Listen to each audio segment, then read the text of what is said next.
നമുക്കിന്ന് ഒരു വെളുത്തുള്ളി അച്ചാർ ഉണ്ടാക്കിയെടുത്താലോ? അതിനുവേണ്ടി വെളുത്തുള്ളി, ഇഞ്ചി, പച്ചമുളക്, കറിവേപ്പില നന്നാക്കി വെച്ചിട്ടുണ്ട്.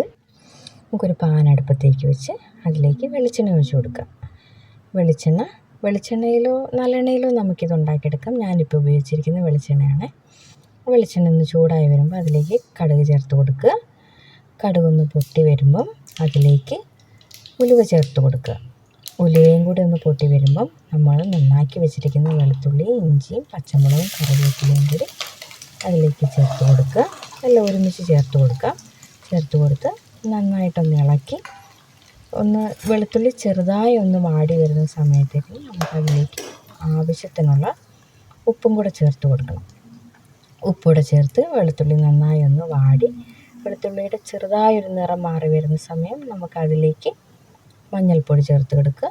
മഞ്ഞൾപ്പൊടിയും കൂടെ ചേർത്തൊന്ന് ഇളക്കി ഒപ്പം തന്നെ നമുക്ക് ആവശ്യത്തിനുള്ള എരിവിനാവശ്യമുള്ള മുളക് പൊടിയും കൂടെ ചേർത്ത് കൊടുക്കുക. മുളക് പൊടിയും കൂടെ ചേർത്ത് നന്നായിട്ടൊന്ന് ഇളക്കുക. പൊടിയുടെ പച്ചമണം മാറി വരുന്ന സമയത്തേക്കിന് ആവശ്യത്തിനുള്ള കായം കൂടി ചേർത്ത് കൊടുക്കുക. കായം കൂടി ചേർത്ത് ഒന്നുകൂടെ ഒന്ന് ഇളക്കി അതിൽ നമുക്ക് പുളിക്ക് ആവശ്യമുള്ള വിനാഗിരിയും കൂടെ ചേർത്ത് കൊടുക്കുക. ഞാനിപ്പോൾ ഇവിടെ 2 സ്പൂൺ വിനാഗിരിയാണ് ഉപയോഗിച്ചിരിക്കുന്നത്.